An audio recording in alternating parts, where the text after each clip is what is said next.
YSR Congress party Vijayawada తూర్పు అభ్యర్థిగా దేవినేని అవినాష్ ప్రచారం దూసుకుపోతున్నారు. అన్ని కృష్ణలంక సంబంధించిన ప్రాంతాల ప్రస్తుతం ప్రచారం చేస్తున్నారు. మాట్లాడదాం, ప్రచారం ఏ విధంగా సాగుతుంది, దానికి సంబంధించిన అంశాలు ఆయనతో మాట్లాడదాం. అవినాష్ గారు, ప్రచారం ఎలా సాగుతుంది? ఇంకా కొద్ది రోజుల సమయం మాత్రం ఎలా సాగుతుంది?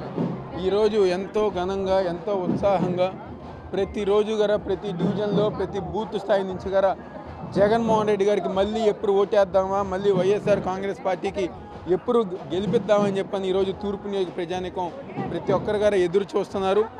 రాబోయే రోజుల్లో మే 13వ తారీఖున జరిగే ఎన్నికల్లో తూర్పు నియోజక ప్రజానికం ప్రతి ఒక్కరి గారు వైఎస్ఆర్ కాంగ్రెస్ పార్టీ ఓటేయడానికి సిద్ధంగా ఉన్నారు.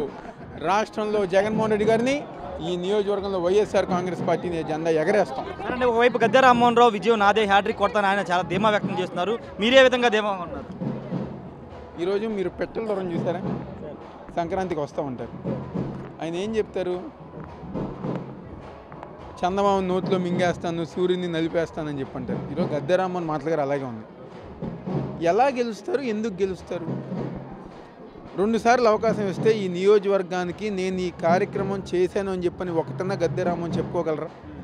ఒక అభివృద్ధి కార్యక్రమం అవనివ్వండి, ఒక సంక్షేమ కార్యక్రమాలు అవనివ్వండి, ఏదన్నా ఈ నియోజకవర్గంలో నేను పలానా రోడ్డు వేసాను, పలానా పార్క్ కట్టాను, పలానా డ్రైన్ వేసాను అని చెప్పని ఒక్కటన్నా రామ్మోహన్ చెప్పుకోగలరా?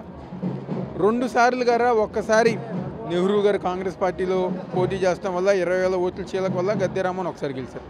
రెండోసారి మా బావకుమార్ అంకుల్ కార్పొరేటర్గా ఉన్న ఆయన ఒక్కసారిగా ఎమ్మెల్యేగా ఉండేసరికి ప్రజానికం ఒక్కసారిగా అవగాహన లేకపోయేసరికి రెండోసారి గెలిచారు.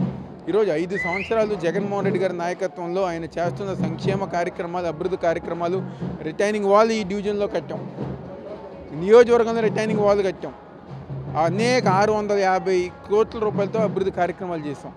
ఇన్ని కార్యక్రమాలు చేసినప్పుడు ఏమీ చేయని గద్దె రామ్మోహన్ ఓటేస్తారా? 5 సంవత్సరాలుగా వాళ్ళ కుటుంబ సభ్యులుగా ఉన్న మాకు ఓటేస్తారని చెప్పని గద్దె రామ్మోహన్ తెలుసుకోవాలి. ఈరోజు వాళ్ళ మేనిఫెస్టో తుస్సుమంది. నేనంతలా బీజేపీ వాళ్ళే అంటున్నారు. మోడీ గారి బొమ్మ ఉందా? మోడీ గారి బొమ్మ ఉందా? చివరికి అతని తరపున బీజేపీ తరపున వచ్చిన ఆయన మేనిఫెస్టో ముట్టుకోవడానికి నిరాకరించారు. ఎందుకు అంటే బీజేపీ వాళ్ళ కూటమిలోని బీజేపీ గారు చంద్రబాబు మేనిఫెస్టో నమ్మట్లా, వాళ్ళు గారు ఆ మేనిఫెస్టో నమ్మట్లా.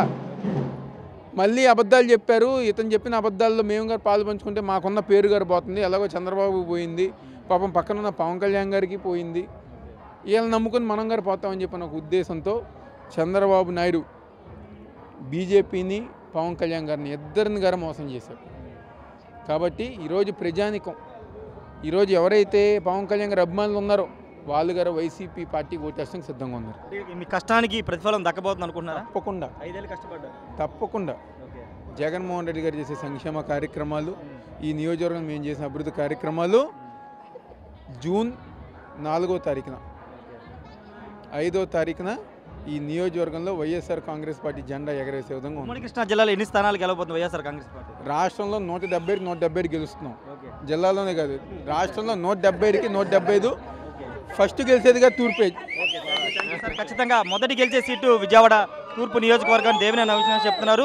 మేనిఫెస్టోని బీజేపీ నేతలు ముట్టుకోవడానికి కూడా ఇష్టపడట్లేదు, మేనిఫెస్టో తుస్సుమందని కూడా దేవినేని అవినాష్ చెప్తున్నారు. ఖచ్చితంగా రాబోయే ఎన్నికల్లో వైఎస్ఆర్ కాంగ్రెస్ పార్టీ 175కి 175 స్థానాల్లో విజయం సాధిస్తుందని దేవినేని అవినాష్ చెప్తున్నారు. కెమెరా పర్సన్ ప్రసాద్తో రాయేష్ RTV, విజయవాడ కృష్ణలంక నుండి.